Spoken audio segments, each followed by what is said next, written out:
Galera, bom dia, boa tarde, boa noite, boa madrugada. Meu nome é Sidney Martins, professor de língua portuguesa aqui do LAC Concursos, o maior site de videoaulas do Brasil, quiçá das Américas. Então vamos parar de enrolação e vamos direto ao ponto. Hoje a gente vai estudar vozes verbais, assunto demasiadamente cobrado nas provas de concurso público de esfera geral. Na verdade, isso aqui cai até no concurso militar, cai também nos pré-técnicos aí da vida e cai também até nos vestibulares. Então, já que você vai cair para dentro aí de uma prova de concurso público, tem de dominar um assunto que todo tipo de prova cobra. Detalhe, não é muito difícil, é tranquilo. Só que é o seguinte, a gente tem de entender o conceito com toda a calma e tranquilidade. Quando a gente fala em vozes verbais, eu tenho de entender que quem manda é o verbo. Essa é a pegada. Quem manda é o verbo.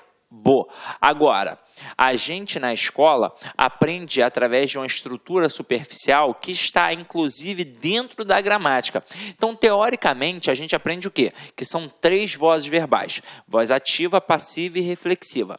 Aí, naquela concepção que a gente aprende na escola, que soluciona basicamente mais de 90% das questões que você vem a fazer, então é por isso que você pensa apenas naquela pegada, você aprende que a voz ativa, teoricamente, é aquela na qual o sujeito pratica a ação, aprende que na voz passiva é aquela na qual o sujeito, teoricamente, sofre a ação, e que na voz reflexiva é aquela na qual o sujeito pratica e sofre a ação em si mesmo. Isso vai solucionar vários casos, só que a gente vai entender agora mais a fundo, ok? Então vem aqui comigo, ó. Então eu tenho a voz ativa, a passiva e a reflexiva.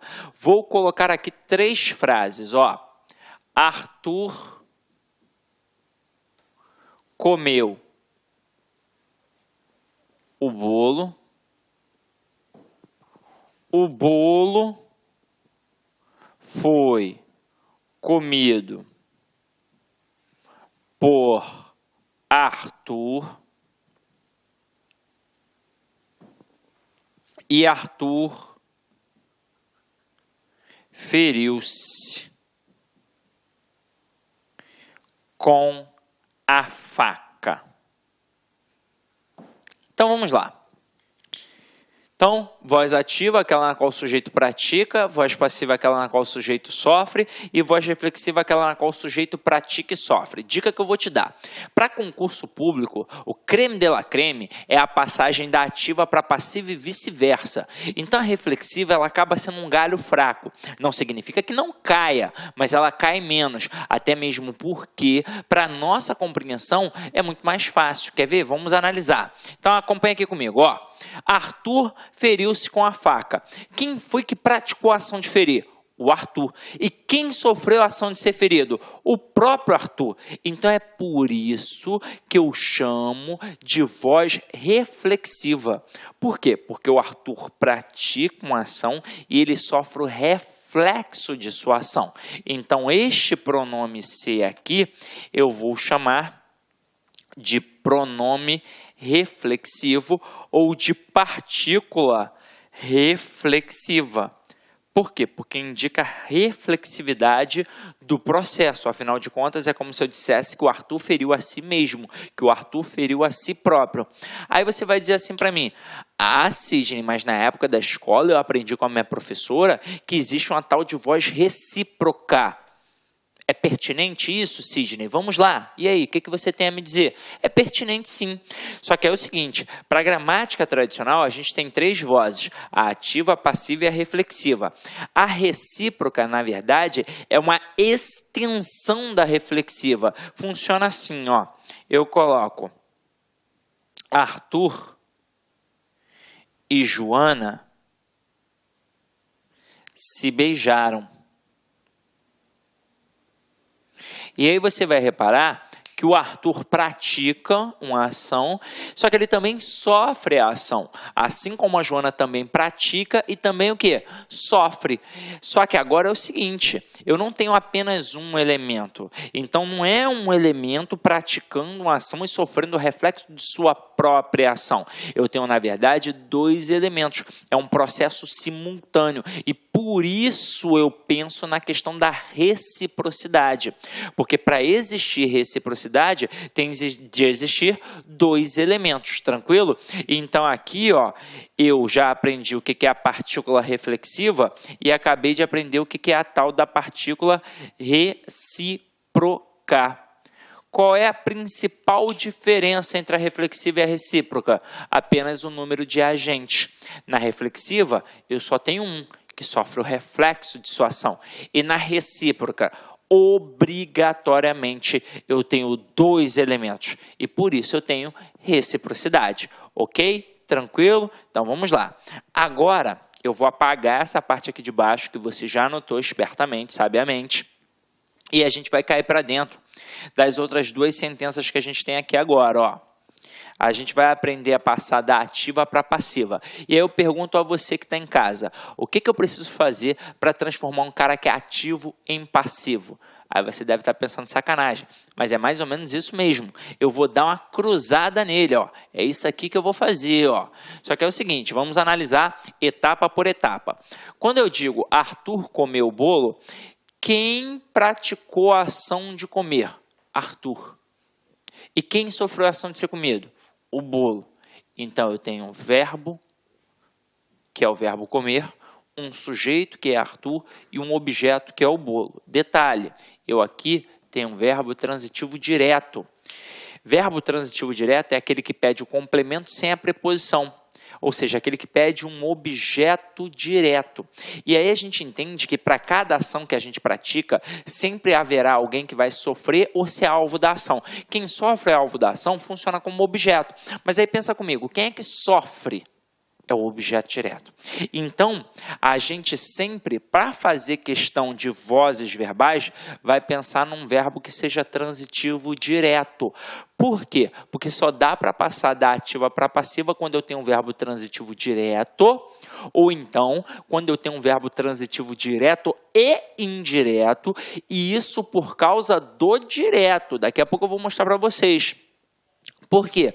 Porque o cara que está sofrendo a ação na ativa é o que vai passar a sofrer na ação na passiva e vai ser chamado de sujeito. Eu não tenho como fazer isso com um objeto indireto, por exemplo. Por quê?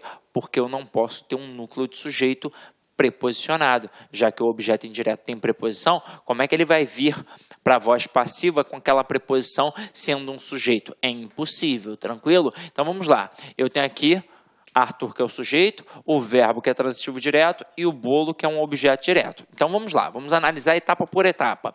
O Arthur, ele pratica a ação na ativa. Ele vai continuar praticando a ação na passiva.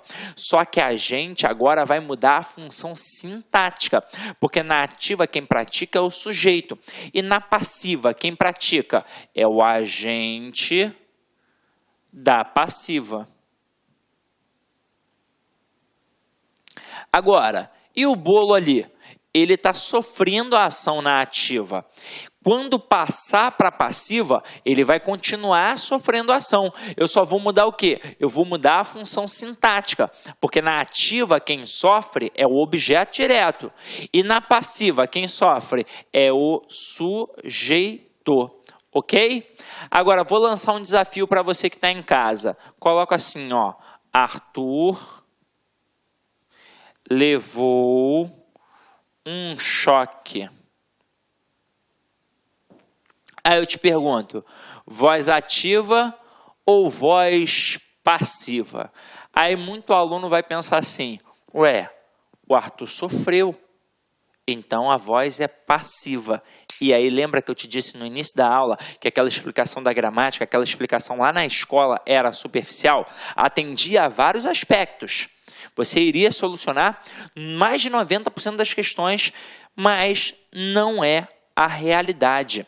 Porque é o seguinte, quando eu penso em estrutura verbal, quem sempre vai... Olá, meus amigos, minhas amigas, sou o professor Luiz Antônio Carvalho, com muito prazer, muita satisfação, estou aqui para fazer um convite muito especial para você que vai prestar, que vai realizar o concurso da Polícia Federal 2018.